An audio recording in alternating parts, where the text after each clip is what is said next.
But thanks all for joining this kind of webinar event, which is kind of a concluding or towards the end of the BRINC project, kind of showcasing a little bit what we've done, but more kind of focusing on also discussion and how this model works and hearing a little bit more from the different perspectives of the project.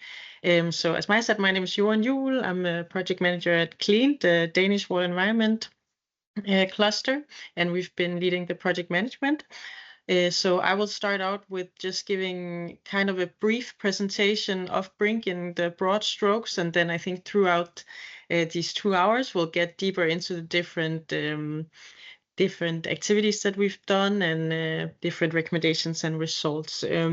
So yeah, I will actually start off with a very kind of broad just introduction. I think most of you have probably heard about the project before, but it never hurts to just recap and set the scene for what we're doing today. So just to take it from the beginning, BRINC stands for Brokering Cross-Border Innovation Through Clusters. And how we understand clusters are this type of organizations, like most of the partners in the project, that can engage across the triple helix or even quadruple helix. So that's both the innovative SMEs, businesses, the public sector, and also the universities and knowledge sector. And so kind of organization that brings all of these sectors together. What we've been trying to do in BRINC is to try and accelerate the uptake of innovation, specifically within circular economy, by trying to promote joint public procurement of innovation across borders. And as part of this, we've also facilitated training sessions for both public buyers, for SMEs, and for Innobbrokers. So that is kind of the core of it. But BRINC is also building on another project, the Innobroker One project, that tests this PPI brokering in 5 regional cases. So specifically what BRINC was trying to add or build on top of this has been the focus on this cross-border collaboration and on clusters, this type of organization and networks of clusters. So connecting to a broader network as the enablers of this, as well as the focus on capacity building and network building. I can just maybe briefly present also the partners in the project. We have Asia Plus, our Belgian partner, Association of Cities and Regions, and we have Anita here today from on behalf of ACR Plus, then myself from CLEAN, and then we have Halba Udvikling Skåne and Maya, who's our host today from there. And then Astrid from Sustainable Business Hub is similar to CLEAN Cluster Organization in Sweden. Halba Udvikling Skåne, also based in Sweden. Good. So basically this picture really graphically depicts what we've been trying to do in the project. So the BRINC project, or us, been trying to see how can we bring the public buyers and the innovative ecosystem closer together, and what role is it that we can play in this space, and how can we best support that public buyers use more of their funding and buying power to help innovations come to market and drive the development of innovations. So that's really, in a nutshell, I think what we've been trying to do. And then we would like to show you a video that we had made that maybe can be a little bit more precise and showcase a little bit what we've done and what we're trying to do. So I will see if I can just mute myself and play that one. Across Europe, the innovation race to boost the circular transition is on, but staying on track requires the right tools. Despite the growing desire of public authorities to use procurement to drive the development and uptake of innovation for a greener future, they often struggle to understand their needs, communicate them effectively, and reach the market. Consequently, public procurement of innovation, PPI, remains underexploited. The challenges of a public authority to launch a PPI are to reach a balance between the procurement needs, the ideas of innovation, and the limitations and requirements of the legal frame. On the other hand, innovative suppliers have solutions to fit the needs of the public authorities, but they are unable to reach a wide pool of public buyers or even located in another country and unaware of the process. On a daily basis, it's difficult for an SME to reach public buyers because the usual public procurement process does not allow much space for innovative SMEs, with sustainable solutions to offer alternatives. So, how could we connect these two actors? Thanks to the European-funded project BRINC, the European hub for cross-border PPI in the circular economy, as innovation procurement brokers, the initiative acts as a bridge between public authorities and suppliers, assisting in needs assessment, coordinating dialogue with the market, and facilitating the exchange of experiences among public buyers. We help public buyers clearly define their needs and then connect them to innovators across Europe to help them find the best solutions. Innovation procurement is a powerful tool to commercialize new technologies. Many of the features that make our phones smart were created through public-private partnerships, with the public sector often acting as launch customer. For instance, the project accompanied 3 public authorities in their journey to procure solutions for diaper recycling, electric car chargers, and the management of single-use medical waste. Among the services offered, BRINC provided ad hoc support from its legal help desk on different procurement options and guidance, matched public buyers with similar needs across borders, and facilitated access to innovative solution providers across the EU. The Innobroking services of the BRINC project helped us to get in contact with other organizations around Europe that have the same problems that we do. Gave us contact to companies that supply services that could match our needs, and they gave us hints to reach our aim on the whole, or at least on some parts of it. Furthermore, both suppliers and public authorities could increase their skills and knowledge on PPI, thanks to training sessions and other capacity-raising activities. In the BRINC project, we have learned how different stakeholders innovate or procure at least innovation. And we have also been discussing what kind of problem municipalities and different stakeholders actually have, mainly focusing on circular solutions. The gap that BRINC or the Innobroker in this case actually fills is connecting the right stakeholders into moving forward in different kind of solutions. As an Innobroker, BRINC bridged the gap between public authorities and suppliers, delivering a win-win for people and the planet. BRINC has helped us to make contact with the public buyers and has enabled an alternative way into the dialogue around sustainable circular solutions. Without BRINC and the Innobroker program, we probably wouldn't have succeeded in this. Do you want to boost sustainable, circular and innovative solutions? Discover the BRINC journey and find tips and tools to harness the potential of cross-border PPI. Together, let's unlock the power of Innogrokers.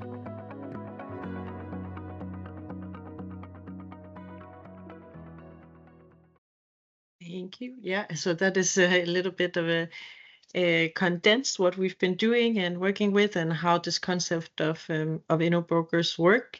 I wanted to just lastly kind of share a little bit of detail about cases that we work with or the process that we've maybe gone through. I won't dig deep into the topics. We're lucky that we have some of these, the ones that we have under still active, diaper waste case or reduction of waste in hospitals.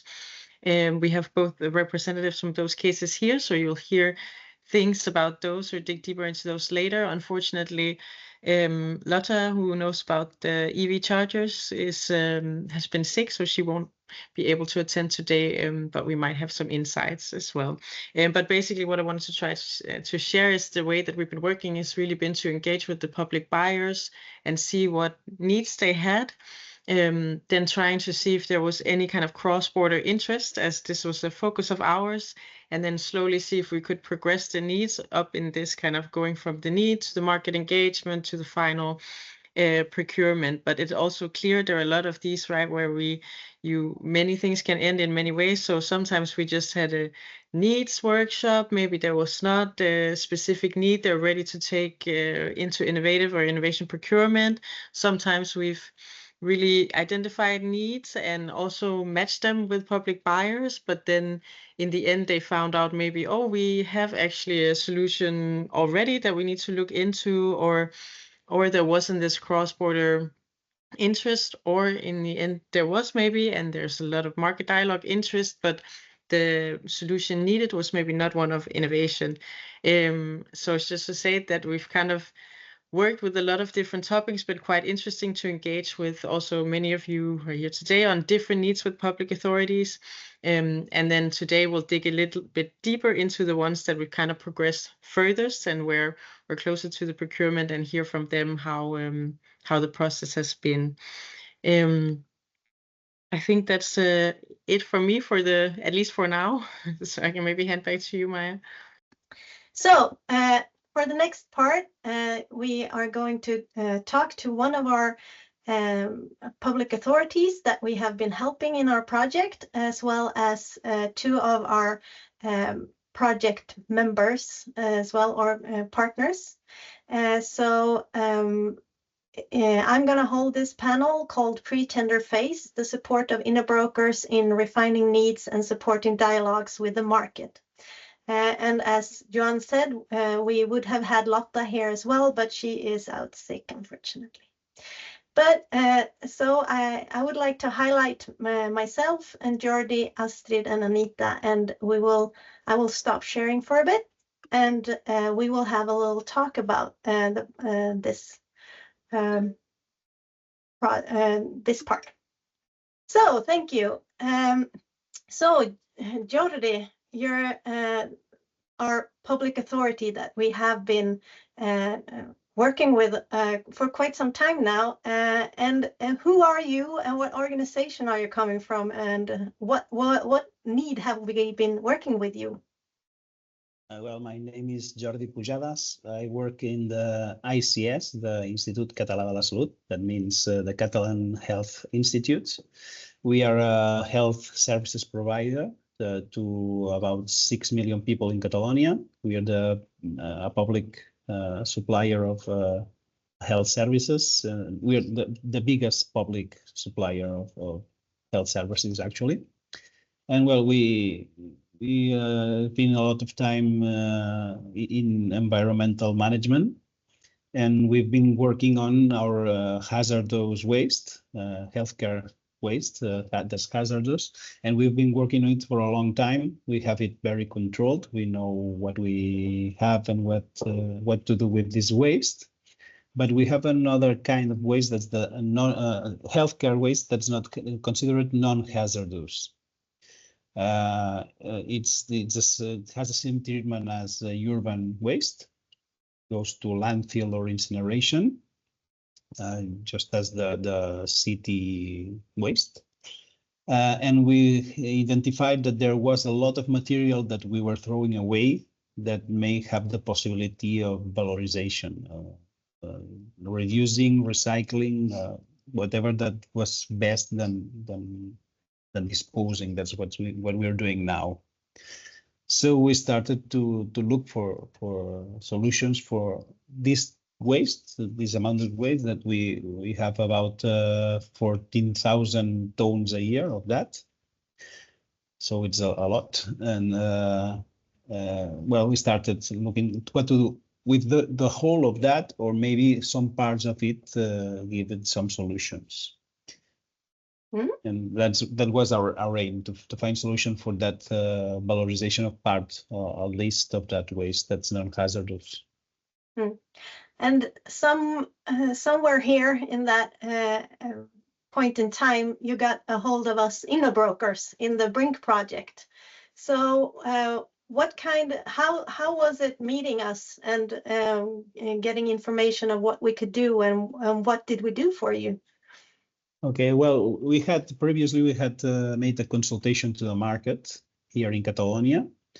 We had a small response, just one company with which we're still talking with, so it's on.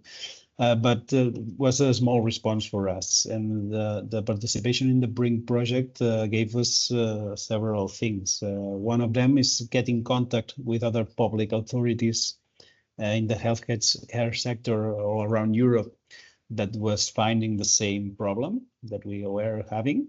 So we knew that we weren't alone, and we shared some experiences and we talked a lot in some workshops that the BRINC project organized.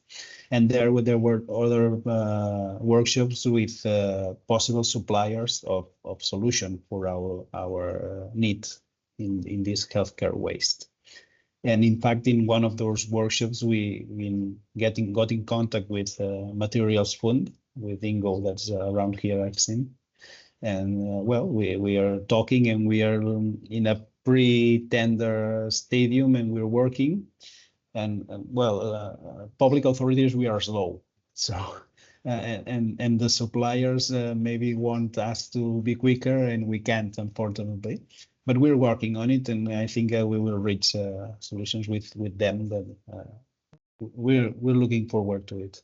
So the BRINC project helped us in getting in contact with some solutions that could fit at least one part of those waste that we didn't know what to do with. Yeah. So thank you so much, Jordi. And Anita, can you tell us a little bit on how the BRINC project was helping to get him in contact with other public authorities? Sure. So Acer Plus is a network of cities and regions. So let's say we're used to exchanging and being in contact with other public authorities and potential public buyers.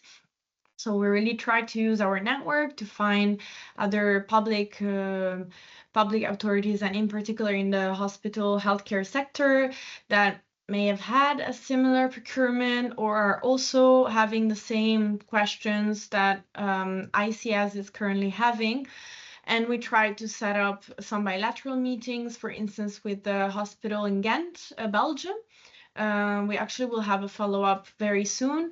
And here, this is just a space to have exchange of experiences, and then really to tell one another how the procurement has gone, if there was an procurement, or the issues, and try to really reflect together and learn from one another.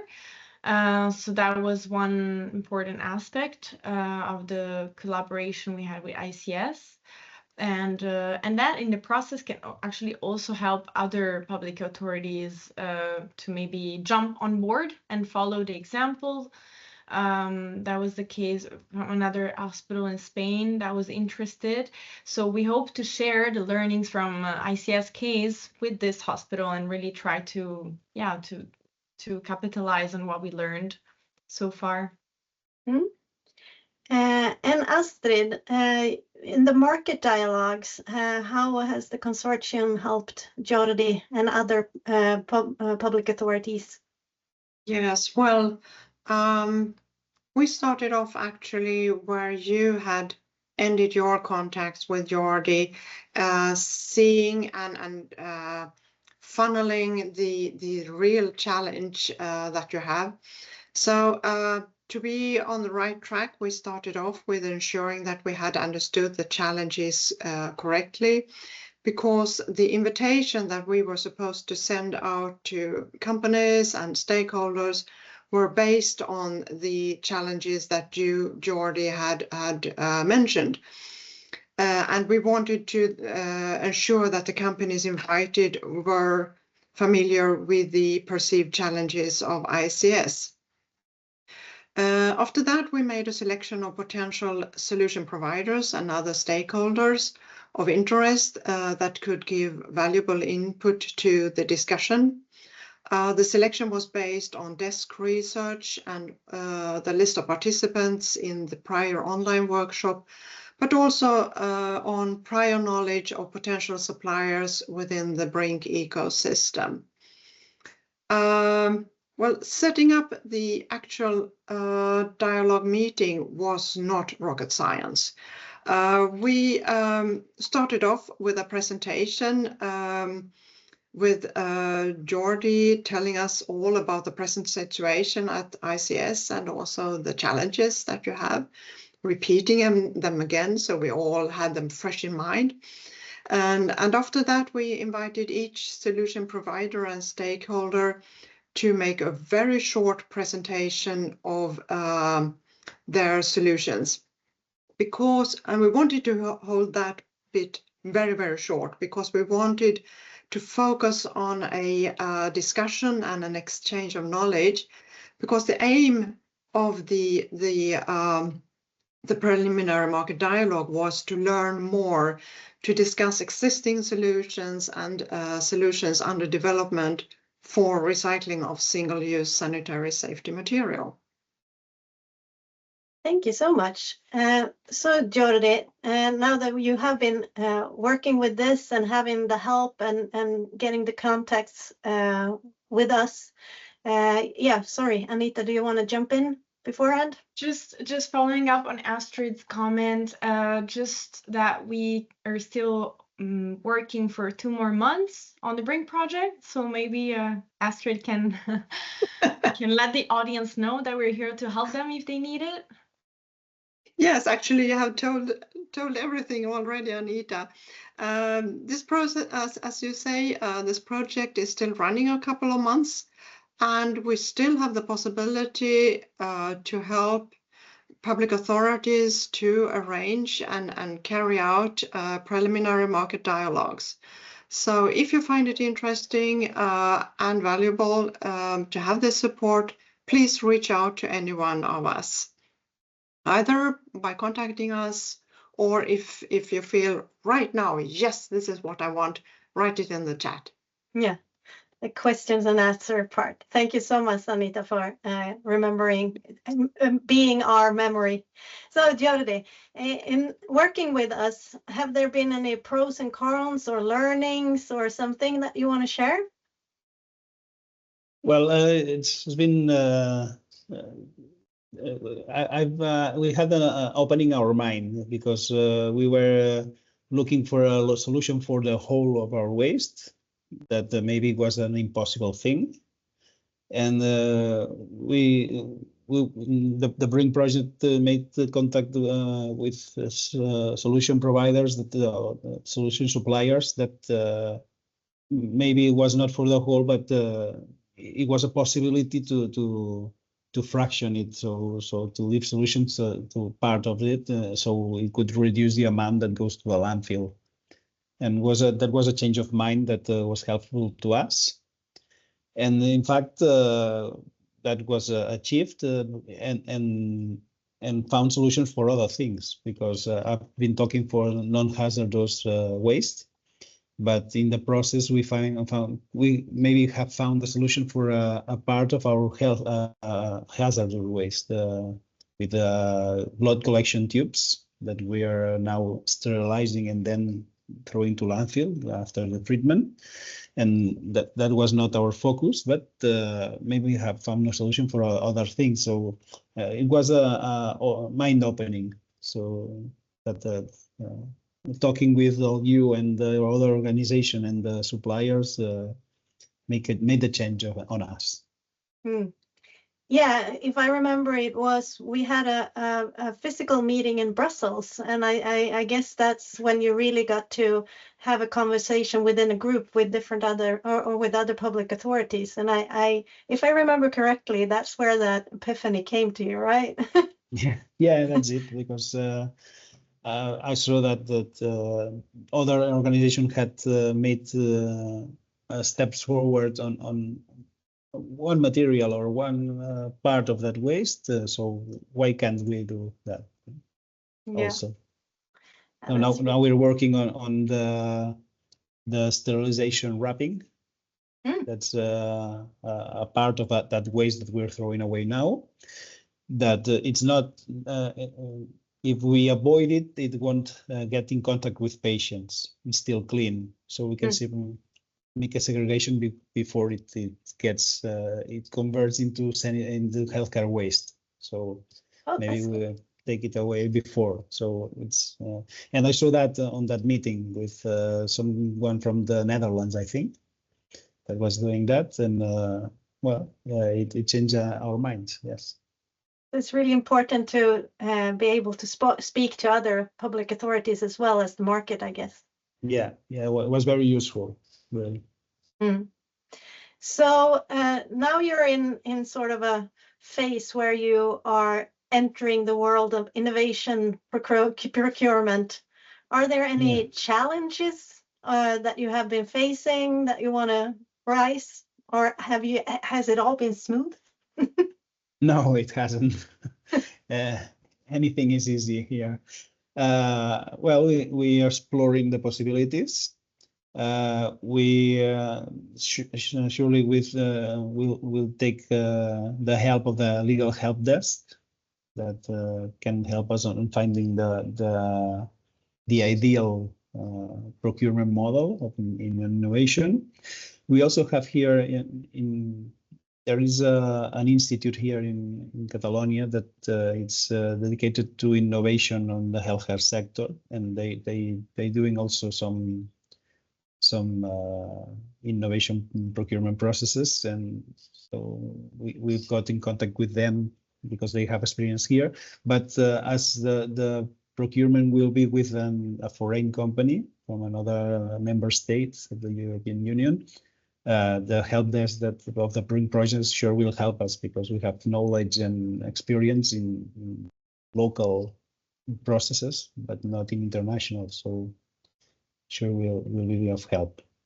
Yeah, and that is really good. And Astrid and Anita, we haven't talked about the legal help desk. And do any of you want to comment on that one a little bit, what it is? Because it's a little bit, it's not everyone that can give them a legal help desk. Sure, I can contribute, but I think Johan has also maybe something to contribute here because she's been coordinating the legal help desk work. Well, the legal help desk is another sort of let's call it service or help that we offer to public buyers and SMEs alike.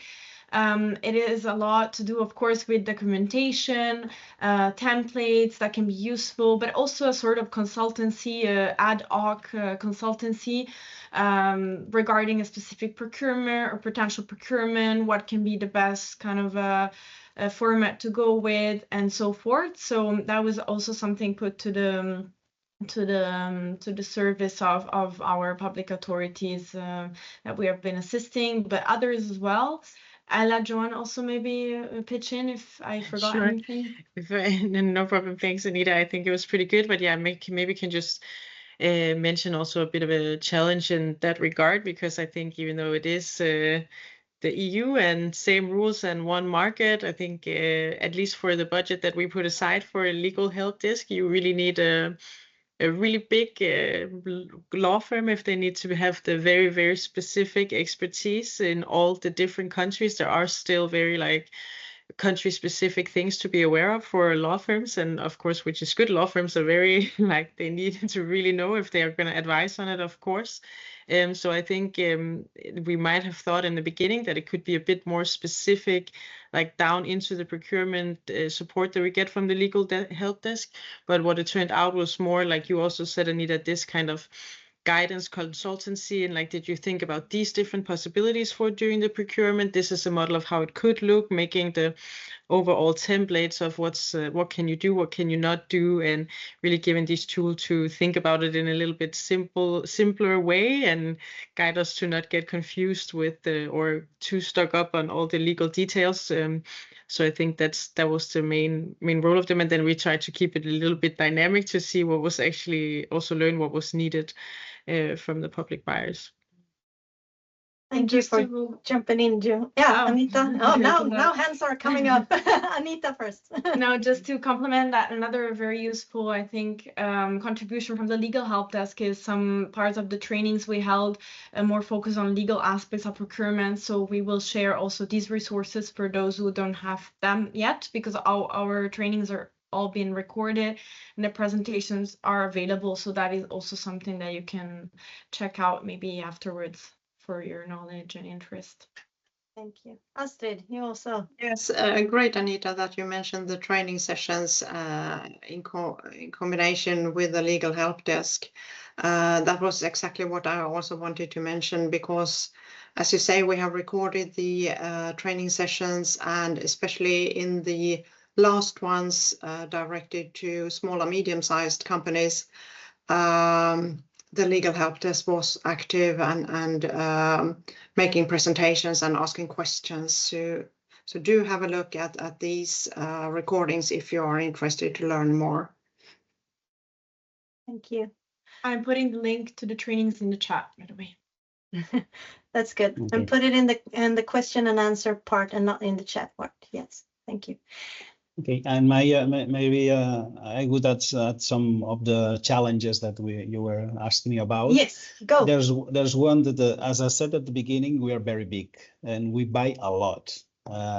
So our procurement department has a lot of procurement processes, ordinary procurement processes going on day after day after day, and the PPI maybe needs time to look at it carefully, and we need time and people. And this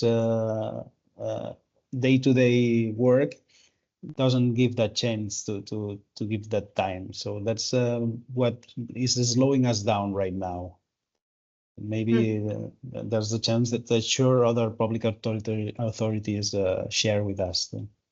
I would guess so. That it has actually been a little bit just to get into your processes and being like, here, we're here to help, and actually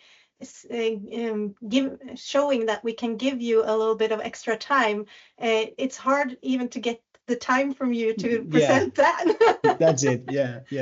It seems quite absurd, but it's a reality. And I think and we are not the only ones. It may be very common that even we can't even get the help that you're giving us sometimes. And it's because you're too busy. It's quite desperate, but it's the reality. Yeah.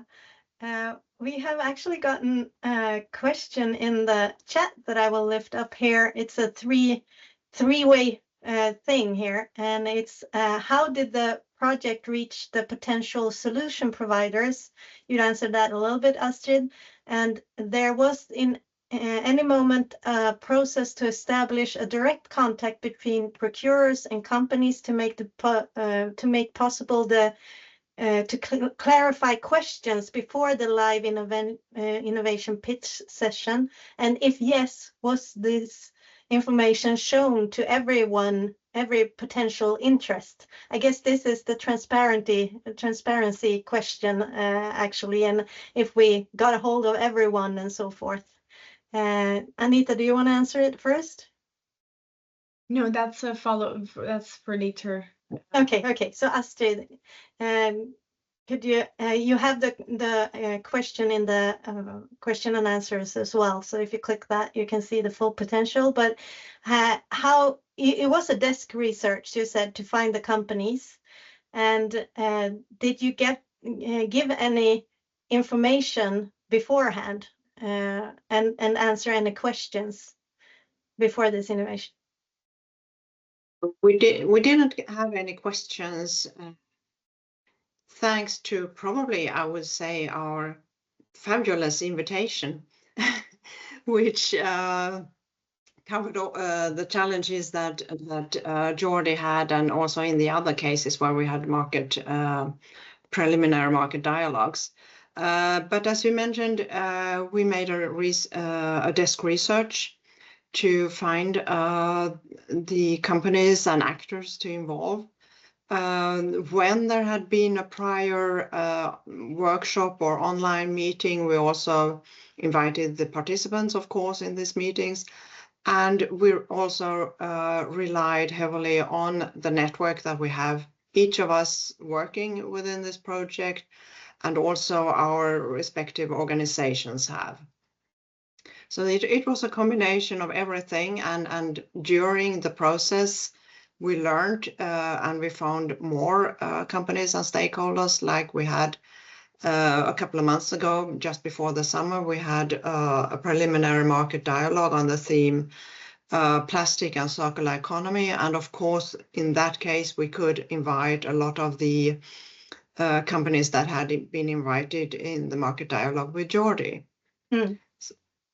And I would really like to add too that these are pre-tender market dialogues. So this is not after there is no there's no money discussed or really, but and there's not the procurement going, but this is pre-tender dialogues. So that's why we are of course as transparent as possible, and I guess we have even put out some of the dialogues online because it's open for everyone. So it's not in the tendering phase. So Georgia, last question. If Innobroker were on the market always, would you use it again, and for what? Sure, because this project has helped me, so help us. And I don't know, ideas come up every day of so possible solutions for problems that we have, and maybe sometimes we don't know how to manage it. So we would take part again for sure, because it was possible at all levels. We may have found a possible solution. I hope we will come up with a tender and start something more serious than we have done from now. But we have learned a lot. I like to always say one thing, that I'm not, I'm in a public authority that buys, that procures a lot, but I'm not in the procurement department. I'm an environmental technician. I do eco management. So this was very new for me. It was very enriching, and I learned a lot, but not only on procurement, but in innovation procurement. So I for sure would take part again if I have the chance. Yeah, and it's really good because sometimes we also see that different parts of the organization actually start talking to each other when this type of innovation procurement are on the breach. Mm-hmm. Yeah, so I would like to thank the whole panel for being so kind and answer all my questions. Thank you so much to Jordi, Astrid, and Anita, and of course Joanne as well. Let's see. Yes. So I will go to the next part in this webinar, and that is asking one of our other public authorities to make a little bit of a presentation of cross-border collaboration, the support of Innobroker in finding partners and gathering market interest in diaper recycling. And welcome, Ann. Thank you very much, Maya.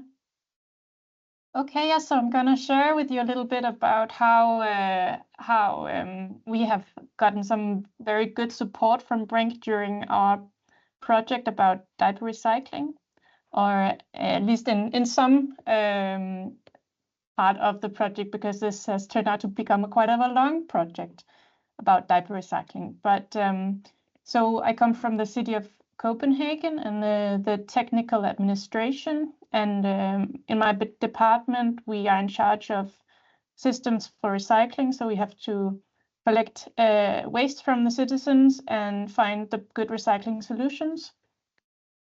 And sometimes we want to procure some services that are not just market ready, because we have ambitions to recycle more, and these diapers are an example of that. So I am here as a substitute for my colleague Dorte Bach-Ager. Dorte and I have been lead on the diaper project at different times, and she was leading the dialogue with BRINC mainly when I was on leave. So I hope I can share with you as many details as possible. At least I'm going to try, and please let me know if I need to elaborate on anything. So as I said, we are on a mission to recycle diapers, and we want to take diapers from the residual waste and treat them in a separate solution as for recycling. And we think we can collect about 5,000 tons of diapers annually in the city of Copenhagen. And of course, we have done some market analysis to find a solution for this. And there are solutions in some parts of the world. In Europe, there are few, and there are some that are not demonstrated on like a big industrial scale, but more on a test scale. Still, there's some interesting stakeholders in the Netherlands again, but it is very much an immature market, and there are no stakeholders in Scandinavia. I think you can say that it's pretty much kind of a chicken and the egg situation with these kinds of challenges, because you're not going to get a treatment of any kind of waste before you demonstrate large quantities. And typically the public authorities, they're very reluctant to collect any kind of quantity of waste before there is a demonstrated treatment solution. So you're like, which one comes first? So that's one of our challenges, and the way we've tried to approach that and gotten some help from BRINC was to demonstrate that this is a service demanded by others than ourselves. So we knew that 10,000 tons was like the minimum quantity that was needed for any of these investors to kind of invest in a solution. So we wanted to demonstrate that there were more than us. We are, as I said, believed that we would be able to collect about half of that. So BRINC helped us organize a meeting with some public authorities from Sweden and Norway in the spring of 23, where we presented our case and kind of tried to encourage other municipalities to go into this area and explore if that was interesting for them. Of course, it always is, because there are always diapers.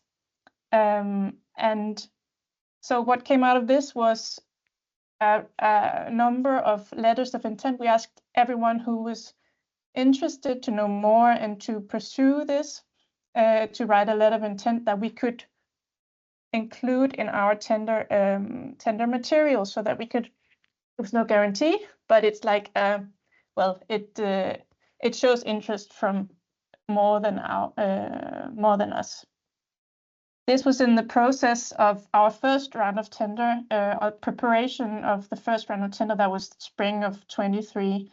We carried out the whole tender process with only one bid, and that was unfortunately not good enough to move on with.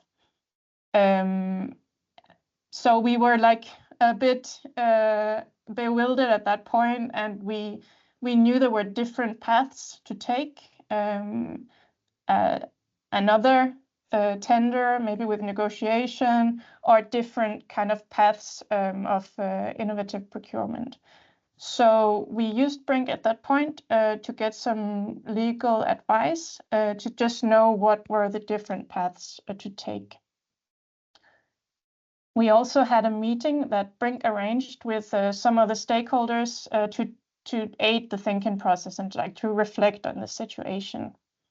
And we were offered some support from BRINC as well to go into more legal advice if we chose an innovative procurement process.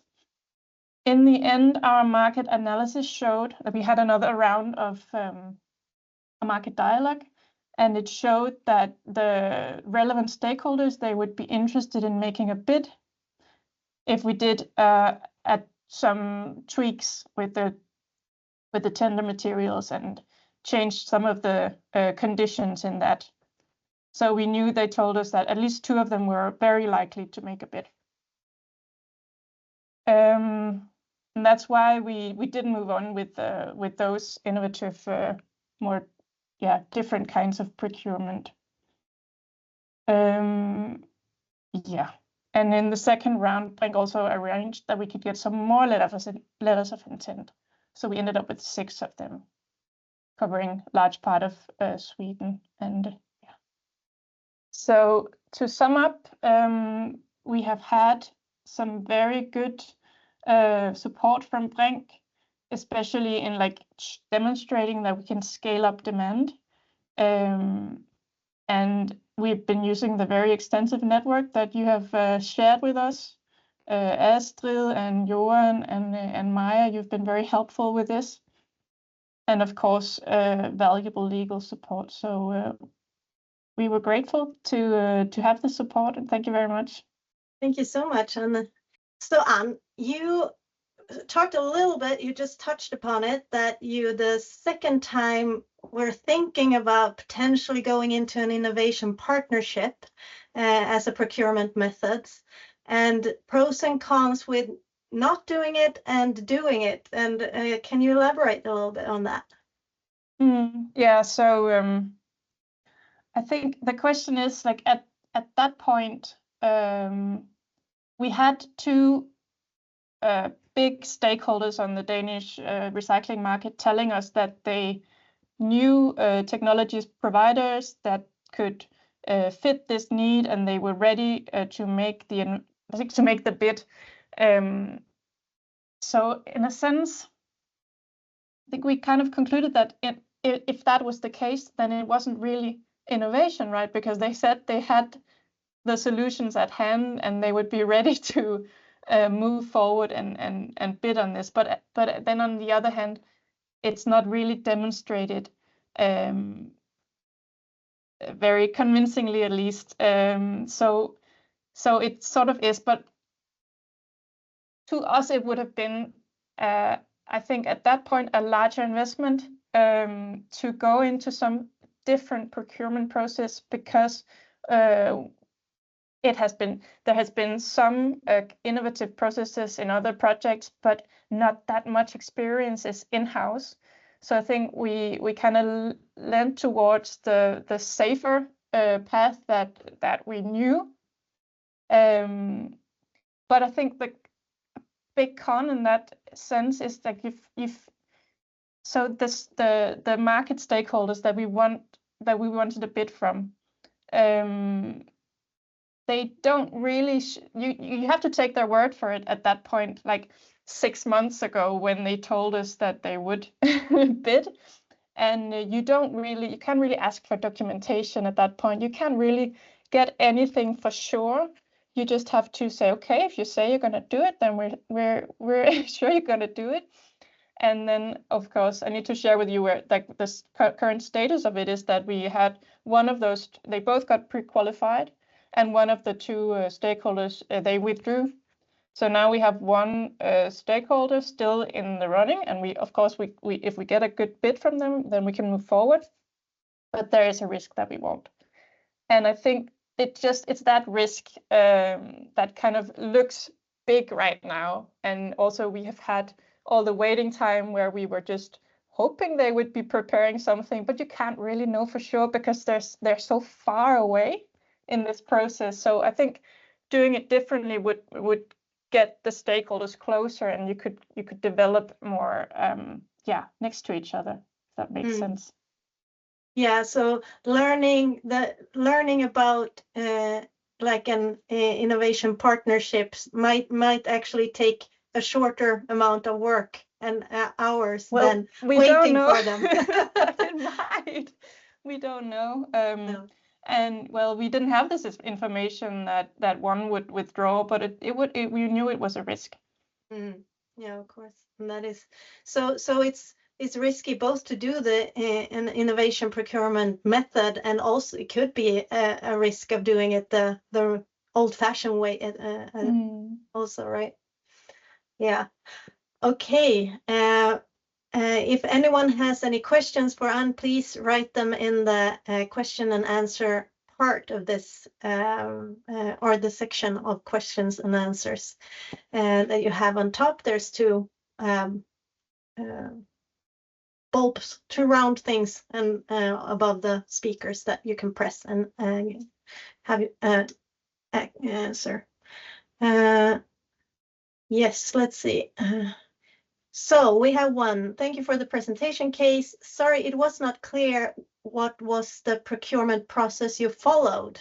So Okay. what do you mean Sorry. with the, yeah. Yeah, sorry for being unclear. So what we did choose to do was have a more traditional procurement process where with a set of conditions. But what we did build into it was, I think that is not so traditional to have a first draft that they could comment on, and also to have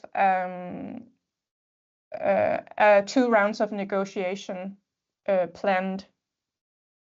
So we expect a first bid that was not on spot, and then we would kind of move that into a negotiation phase. Thank you. And let's see, we have also talking about risk on the other hand, Anne is talking about existing solutions, how does that fit? So there are existing solutions, but they are not they haven't been really tested, right? Yeah, so there are some existing solutions, for instance, in Australia, in Wales. There is some in the Netherlands, and so the different diaper recycling technologies, they're all different. No one is really doing the same thing, and some get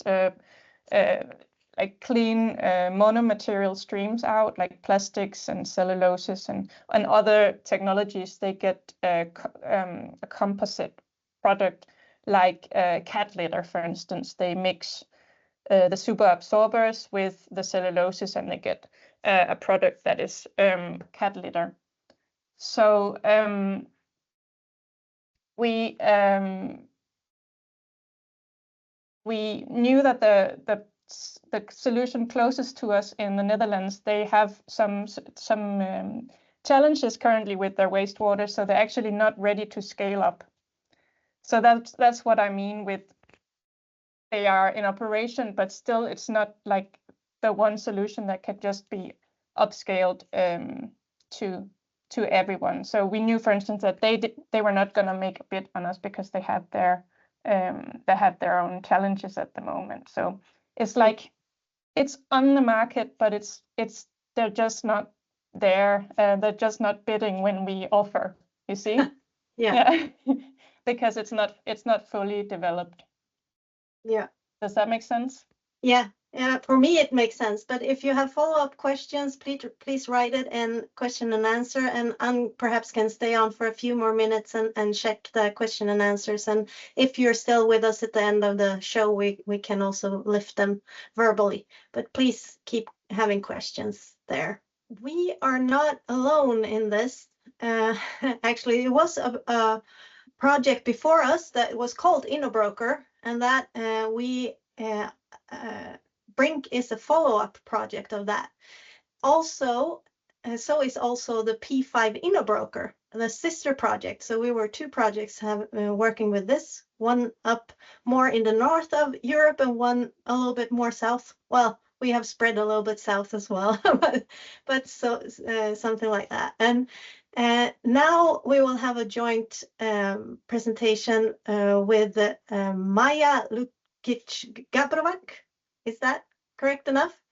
More or less. More or less. Oh, well, you're from the P5 Innobroker sister project, and Joanne is also going to follow up presentation on this one. But please, Maja, take over the control and start presenting a little bit of P5 Innobroker. Thank you, Maria. Our names are more or less the similar, Maria, Maja. So, hi, everybody. My name is Maja Lukic-Grabovac, and I am project manager in Sarajevo Economic Region Development Agency, SERDA, which is partner in Innobroker consortium. P5 Innobroker is a BRINC sister project, and we have in September a joint event in Seville. It was like closure event for both projects, and we have opportunity to share our project outcomes and work on recommendation and next steps for public procurement of innovations. So today I will give an overview of P5 Innobroker project, our achievement, recommendation, and next steps. P5 Innobroker stands for Public-Private Partnership for Public Procurement of Innovation within the Innobroker model. The goal is to further develop, accelerate, demonstrate, and validate self-sustainable EU B2G public procurement of innovation. Then brokerage ecosystem, which is based on business model, and to demonstrate also the platform which gather public authorities and SMEs and startups as well, and also to pave the way for effective collaborative set of PPI bids through this model facilitating by Innobrokers. So the Innobroker partnership consists of 6 partners from Spain, France, Slovenia, Bosnia-Herzegovina, Greece, and Cyprus. Our project work plan was first of all focused on refinement of innovation business model, then the creation and deployment of network. Then we work very much on technical assistance to public buyers, then put many focuses on identification and mapping market capabilities related to PPI, and also we support SMEs with business development and technology valorization. So our main achievements are that we have, as I mentioned, this digital platform which is running, and through that platform the lot of things and activities has happened, and during the project implementation we have many proactive events with more than 60 proactive events actually, with more than 2,000 attendees, and despite the public authorities are not so proactive, we still gain 30% of those attendees that are public buyers. So at the end, we promoted 10 IP cases through the project implementation, and through the project implementation, we assisted to more than 100 SMEs, and out of which 60 participate in IP bids. So lot of we approach to significant number of public buyers directly, and we also identify a lot of 120 new services, which is, I think, very, very good number. When I mentioned the IP cases that were promoted, 3 of them were actually promoted in Spain, and I have to mention that we targeted different sectors, from health sector to environmental. We were not only focused on one sector, but every region has their specialities. So in Spain, we have a Technology and Science Park, then the Andalusian Regional Ministry of Health, and Alhambra Palace Foundation. So in Bosnia, we have 3 public authorities. One is the Cantonal Institution for Protected Areas, then the Public Transportation Company, and a district heating company. In Greece, we have a public waste management company, Diadema. Then in Cyprus, Larnaca Municipality. In Slovenia, Slovenian Association of VIT Public Institution. And in France, Société du Canal de Provence, if I pronounce it very well, because my French is terrible. So lot of things. Some of those IP cases are very interesting, and they bring up very interesting topics. For instance, and they are very, very much different. In when I mentioned the Cyprus case, they were facing with the problem of seagrass on their beaches. So they were trying to find a solution how to solve the lot of disposal of seagrass on their beaches and how to solve that problem. On the other hand, the public waste management company from Greece was trying to find a solution how to solve the problem with coffee ground waste, how they can whether they can find a solution how to store that waste. So different. We also have a very, when we were visiting Seville, we saw very interesting case.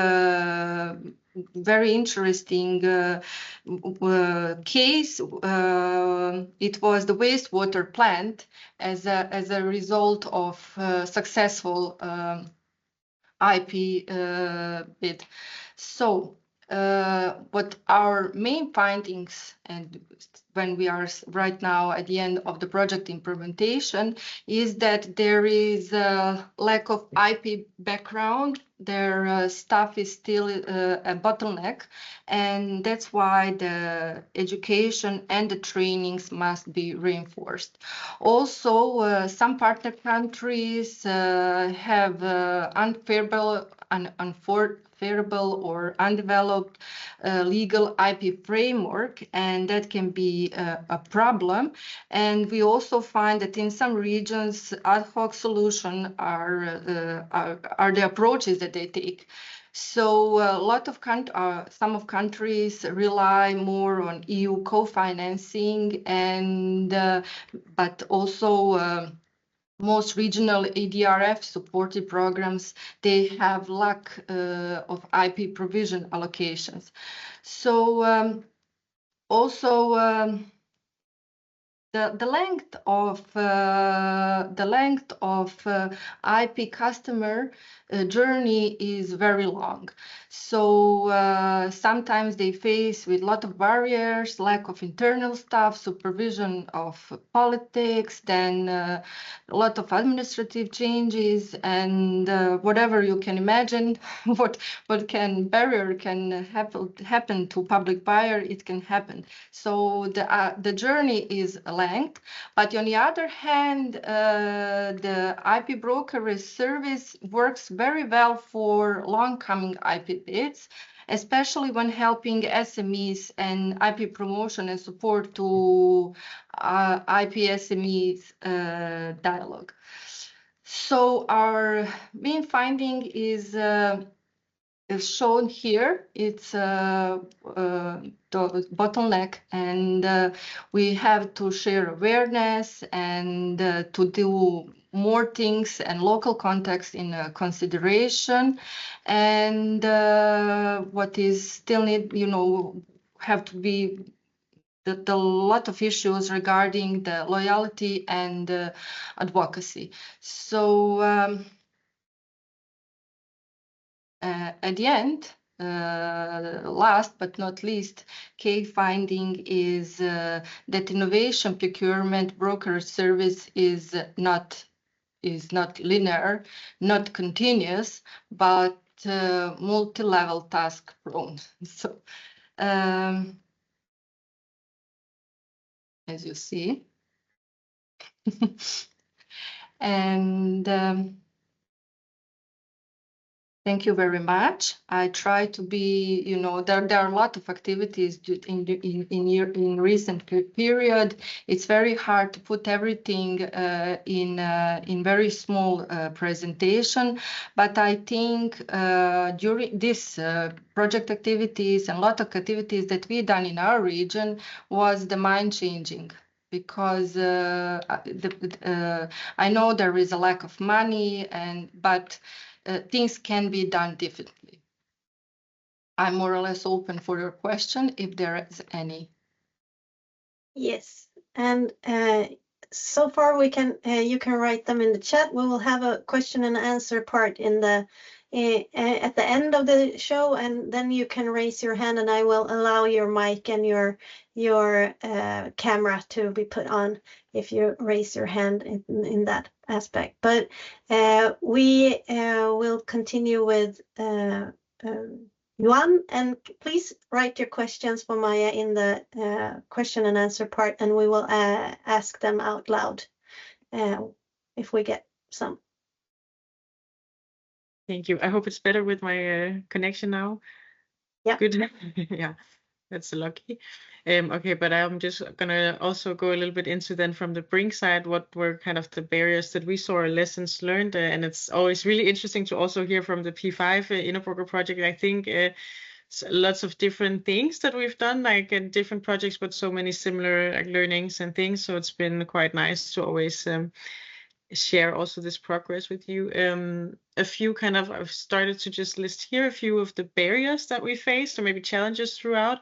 One I think is a barrier that comes up very often, but once again, or in this case, the language barrier, at least for us when trying to do cross-border procurement, was really a thing. Also, I think a lot of these tenders or requests for informations are made in local languages, which of course makes it easier for only the local companies to respond to those, and doesn't really open up a lot for cross-border dialogue. And so I think that is something. And even it's not just the documentation. Another thing is also preference from still people also in Denmark or in Sweden, and I think in many countries, to have meetings and do business in their own mother tongue. So that's is still something to think about, and where it's maybe nice to have some support to just run things in English, or to say, what did you consider doing this in English? You might get more innovation from other places than just your own country.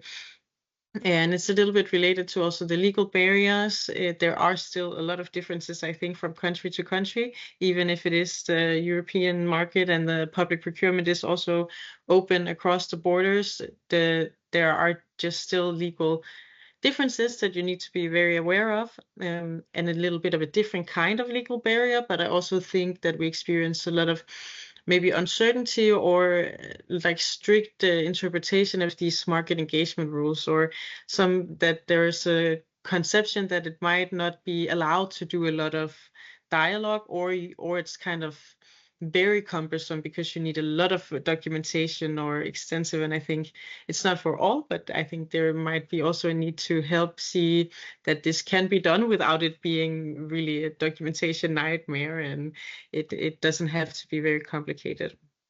Then there's this with funding and decision making, and things taking a very long time. I think with the way that we started out, and I think Maya also said some similar things, that we wanted to kind of start with helping find a need from nothing, and then from going from that to deciding to procure something, to getting all the everything approved, and then actually doing it. That's really a long process. So I think starting from that point is not really very useful if you don't maybe also have some funding that they can use to make the decision making quicker, or find the means in that way. And then it's just to know that these processes really take some time. And what at least I think we've experienced as help is also sometimes if they do have some strategic goals or decisions that they need to reach certain things, then this decision to act on something might already have been made, then it can be an easier process to start something. But that's definitely a factor. And then I think the last one on this slide, like that there's kind of an unfamiliarity with both this innovative thinking, but also between SMEs and the public authorities. It's not also what we heard from some of the SME trainings and things, they're not also familiar with how you engage with the system of public procurement, where you find everything, how the need to document and all of this. So I think there's definitely a need for these two groups to be more familiar with each other, or have some help in understanding the way they both work. And I think both Maya and also Anna said that this, with experience and maybe also Jordi, thinking that you can do things in a new way is also an important and a bit of a barrier. So then I, on this slide, kind of try to group into there.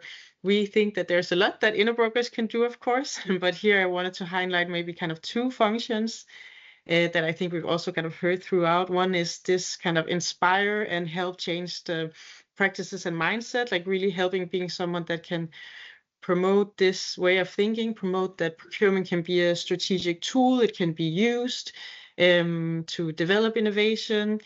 Maybe the need, I think we also had some really nice experiences with these kind of needs statement or needs definition workshops to really try and engage with public authorities to rethink what they need. So you don't always think of the standard solution and really think, can we use something else, or what is it that we need here? What is actually my problem? What am I trying to do? So I think that's also helpful in opening up the way we think about what's needed and what solutions are maybe possible. So I think that's one important way of that Innobroker can fill. I wrote also financing because it's more of promoting this, because of course if there's money for procurements as this, it's something that can help push it forward, but it's not like we can also help inspire and change minds without, but it's something with like, when do you make a decision to do something? Of course, if we can bring resources also to the procuring officers, there's maybe a shorter way to action and decision making and trying something out. And then I think really connections and network is a key thing that Innobroker can do really well. Both in connecting the public buyers. I think we heard a couple times that this learning what other buyers have done on the same topic, or what their need is, or how you can do it, has been quite valuable. And I think clusters and us as this type of Innobroker, we have the ability to reach out to these people and connect them, get them in the same room. So I think that has been quite good. Also, this cross-border dialogue, it can be on different levels. Like, we maybe initially thought there would be actual joint public procurement, I think throughout, and also with a lot of dialogue with the reference group, that's maybe also sometimes complicating things a bit more. There are a lot of differences maybe in the needs across regions. But what's very clear is that talking about it and sharing how it's been done is very valuable. And in the case of Copenhagen, it's not a joint procurement either, but it's kind of a little bit more formalized, that it's actual kind of disaggregation of demand and statements, that this might also be interesting for us to use. So that's one part of this connections. And then the other and really important part is, of course, the market engagement and kind of broader stakeholder dialogue, that we can help get all of these people in the room and get that input from the market and from other actors. That's quite important when trying to see how can we shape this tender. What is it that we can ask for realistically to push to market, but still be able to get some offers, or develop something that can reasonably be developed within some time frame. So I think, of course, like there's probably, I think we could mention many points that we can help, but I think these two are really kind of two key things that Innobroker can have a role in. We have one extra slide here, which is from surveys that were done with some of the public buyers that we've worked with. So we just wanted to also quickly share with you some insights from that. So this is input given by public buyers and the recommendations based on that. And I think, Anita, you're more into this than me, so feel free to just raise your hand and give some points if you want. But basically, so the first point is a new way of procuring, public procurement of innovation, that it's not just about the tender stage, it's really about this part before the early market engagement and planning, so to know what's on the market. Also that it's an inclusive process, and I think we've talked about that a bit. It's really important to talk to actors across the value chain and not just the suppliers, also maybe the users or a broader, like, just the whole value chain. Then we have foster an innovation mentality within the organization. This is the changing the mindset, and we talked about also education and training. It's been mentioned a couple times, so the need to learn more what can be done and think about procurement in a new way is definitely there. Then the power of collaboration was also mentioned, communities of practice, which is this kind of soft way also of engaging with other authorities. So that's quite nice that that's been mentioned as well. Learning from others and share experiences, I think, agree a lot. Then to think strategically and long term. So that's that's also been mentioned. It's really something that takes time, and it requires both planning ahead because it's a long process, but also requires decisions to be made that we want to invest in this, and we want to, if it's innovation, take a chance or a little bit of risk, as was also maybe commented in the comments, that we're willing to take a bit of risk to maybe get a good solutions in years ahead. And then the last point, that you're not alone. This is also really good. I think, of course, it highlights intermediate agents like us, but also other kind of regional programs, competence centers, that there is actually a lot of support out there if you kind of dig through it. But of course, knowing where to find it and reaching out is, something that the public buyers also need to know are there. So some pointers from our survey and feedback from public buyers. That's kind of the end. I don't know, Maya, should I just No, go on with this one? I have questions in the chat. Yes. And, Yes. so you can, you can stay on that one. But the first one is actually, or this question is for Maya. And PPI requires a change of mindset, which is not an easy process. Did you see any changes of organization mindset in the cases that you worked on in the project?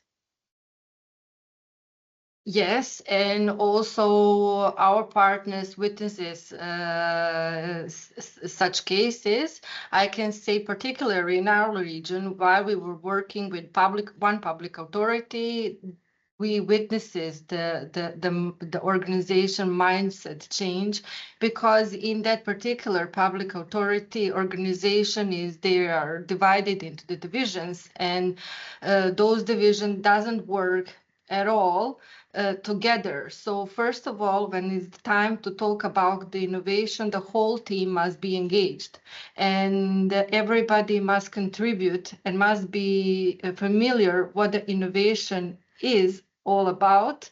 Not only when the departments that are working with technical specification or preparing, the technical part of the tender, but all divisions in the organization, all departments must work together, must be familiar, and that is something that will lead to successful IP procurement. Yeah, and that is something that I guess Jordi also touched upon, that he's not a procurer. I also have to say one thing. I think the financing is, I agree with you, the financing is not the big issue. It is something which is an asset, but not the crucial thing. If there is a financing which they can apply, but once they are obliged to do, or once they have that approach, that they want to procure something that will solve their problem for good, they will find a way how to finance. I think the willingness, once the public authority is convinced that they are doing the right thing, money will come. And that is money for the procurement, and perhaps not the working hours beforehand. I guess that's what you might need a little bit. Yes, that is something that must be, that is the long process, working on to get them on idea what is the public procurement of innovation, and to sometimes it's 2 steps further, 1 step back, but at the end I think that is that worth it. Yeah, I think so too. Thank you, Maya. And it is a big thing that you need to do in the in your organizations and so forth. And Yuan, we have some tools, right, to do it. Yes, thanks, Maya. Yeah, so basically this is the last part from me, I think, but I want to just give you a quick intro to the BRINC kind of Innobroker toolkit and report kind of here what we are doing now and into next month is really putting all our experiences and this like idea of how are you a good Innobroker, what can you do into a report, and then also a toolkit with kind of practical tools to do these Innobroker services. So this is kind of work in progress, and we will share it with all of you when it's done sometime during next month. So we're looking forward to that as well. But I wanted to give you just an idea of this toolkit that we are developing. Basically, we've taken from a lot of the trainings and things, activities that we've done in the project. Sorry. And then gathered these different tools and we'll share them. So some of the tools are, for example, need identification workshop methodologies, concrete kind of plans of how can you conduct a needs identification workshop with a public authority. Then we also have some templates for how you can structure these presenting your need to the market. So as a public authority, if you have a need, how can you write it so that it's easy and ready to share with the market? And I guess a key point on this one is maybe also it doesn't have to be very long and very detailed to start the dialogue. It can be, a lot of the ones we've worked with has been one page. Some have been longer, of course, or maybe it develops to become longer in the process. But to start the dialogue, it doesn't need to be that much. And then we have different kind of just methodologies that can be used in different way. The 5 whys technique, something to dig deeper into a problem, really think about why we're saying this now. The problem desk, how might we, and ecosystem mapping are all kind of design thinking tools. You can see on the picture, this round one is one of them. So those are design thinking tools that developed by Danish Design Center that can help you also to when running workshops in kind of rethinking very much the problem in this case, like what is the problem we're trying to solve, who are all the people that will be involved or affected if we do something about this.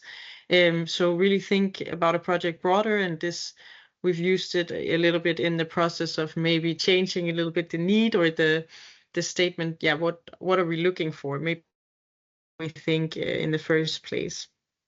Then we have some step-by-step guides with preliminary market engagement and open market consultation. I think Astrid said in the beginning, it's not rocket science to set up the meeting, but on the other hand, sometimes it's also nice to have it's just a guide. You can do this. Like do some desk research. Then this is how you can potentially run a meeting with the companies there and the public buyer. Yeah, and then some from the legal help desk, some kind of easy decision tree on the procurement types, but also highlighting, of course, we have innovation procurement, but you can also do a standard procurement, but still buy something innovative or at least on the forefront of the market. So outlining these different possibilities with the procurements on the broad term, like where do you maybe want to go? Should you develop something? Should you go for more standard? So outlining the options in a simple way, not so legal. And then this market engagement, legal guidelines, we talked about that a bit, and also that some people might have hesitations on doing this and how much you are allowed to talk to companies. So I think there are kind of legal guidelines that we are making for non-legal people, like something that's easily understandable if you're not a lawyer and not really into all the different rules. And how can you easily make sure you live up to documentation requirements? This might develop, and of course these tools will be accompanied by a report explaining a bit more how we see that the Innobroker role can benefit and help in the different stages of procurement, and very much also before even going into the procurement. So that's a little bit of a sneak peek, and we are looking forward to finalizing all of this over the next couple of weeks and to share with you sometime in November. think that's all from me, Maya. Yes. So we have a little time for questions from the audience. And at this point, you don't have to write them in the chat anymore. You can raise your hand and I will allow the camera and microphone for you in this part. I do have gotten a question from the public authorities that we have been helping, that what now, because now they really understand that this is the concept, that we can help a lot, and that we as Innogrokers could make a change or be a good source of help. But now both of our projects are ending. So I was just thinking, Maya, do you have any ideas on how to proceed after this in the P5 Innobroker consortium? Our project is finishing like till the end of October, and for us as a regional development agency, this is one very useful thing that we actually during the implementation has learned how to approach, and the public procurement is the public authorities and the public procurement has a huge potential, especially we were dealing with as a development agency. We do deal very much with innovation, but with the SMEs. And with the implementation of this project, we were focusing on public authorities. So I think this whole knowledge that we gained during the implementation opened something, that the whole new section for us. And also when we are creating some initiative for our founders, these tools and everything can be very useful. I hope that we can that our partners or maybe our consortium will collaborate somehow. That is our attempt, because we raise awareness about it and we suddenly stopped. And it is expected, to be continued somehow. But I don't know right now the format or how that should look like. Maybe I see our partner leader in this conversation. Maybe he has to add something. Thank you so much. And first of all, congrats for the event. I think, as usual, it has been very illustrative and also fruitful. No, yes, of course. I think there is a key point not to be stressed, that this is a medium to long term process. No, when we organize, the joint final event in Seville, it was made clear by the testimonies provided by a number of public authorities that this process for them takes time. Okay.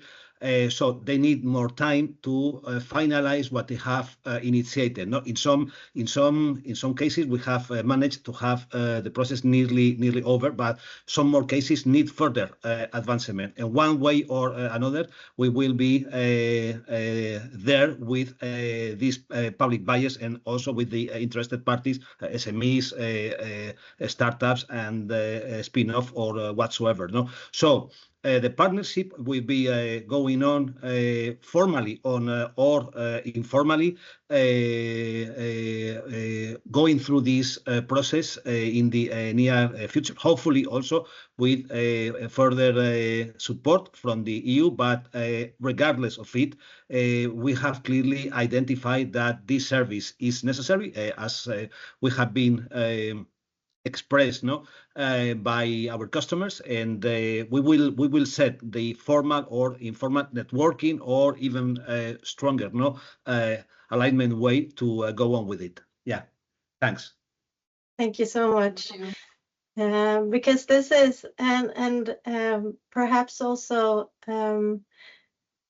Jordi, you're still here, right? Yes, I am. Yes. I had that question a little bit for you in the presentation, or when we had that little discussion before, but there are the need. Would you like to have that Innobroker function perhaps even closer? Now we have been reaching out from Northern Europe and so forth. How would an Innobroker function be easiest to assess, you think, for the public authorities in a country? It's a hard question, I guess, but if you were to have the perfect Innobroker, where would it be, and how would you find it as a public authority? I don't know. Maybe we in the sustainability process that we are in, we need to act locally better sometimes, and so sharing experiences and with all around Europe or the world is good, but at least doing it locally, it's important too. So maybe if there was something, some Innobrokering process or project that was local here in Catalonia or Spain, it would be easier because there won't be the language barrier that you talked about, and the legal differences barrier that wouldn't be there because the legislation is the same. So maybe it would be very useful to find some in the brokering here. But as I said before, your support has been great. So happy to have you. Yeah. Thank you, Jordi, and sorry for putting you on the spot. We also have our people from the EU office here, and if you want to jump in at any point and have a comment or so, just raise your hand, and I'm directing it to Hervé. If you want to say something, just please raise your hand, but I don't want to put you on the spot and calling you out. So in case you have anything to add from the EU level, yeah, there we go. Please, Hervé, you just add to it. No, I just want to thank everybody for the presentation and and sharing all the information. Indeed, the PPI is a very complex, let's say, process, and it's true that we're looking at ways and means to make it faster and to improve it because of the huge potentiality that it reflects. So it's always good to hear, of course, from your experience, understand what BRINC has been facing. So no, I don't have any particular question. I will read, of course, your report. I think the project ends on the 30th of November with a lot of interest. And but I thank you for giving me the opportunity to talk and also sharing with us all these good lessons learned.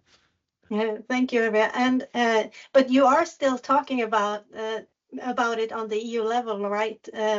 How to keep helping public authorities with innovation procurement and innovation access. We do. Right? We do it internally. We do it externally. There are some conferences that are organized. One is called the SME Assembly in Budapest in November, where we have a special session on public procurement, where Carlos basically is participating. He will be one of the panel members. So I strongly invite you to join even online for this conference on the 18th of November. And there are also other forums where this is being discussed. There are lots of initiatives even around the Commission, because it's not only one DG that is dealing with public procurement innovation. There are many DGs actually having different types of programs. So indeed, as Carlos mentioned, in Sevilla, we went through a little bit what could be the lessons learned, how we can recommend and how we can move this process forward. So more to come, absolutely. Perfect. Thank you so much. And thank you for sharing that with us. I would just like to thank you for attending And going to the last slide, and just the whole consortium from BRINC would like to thank you for attending this results webinar. So hope you have a really nice rest of the week, and greetings from the BRINC project.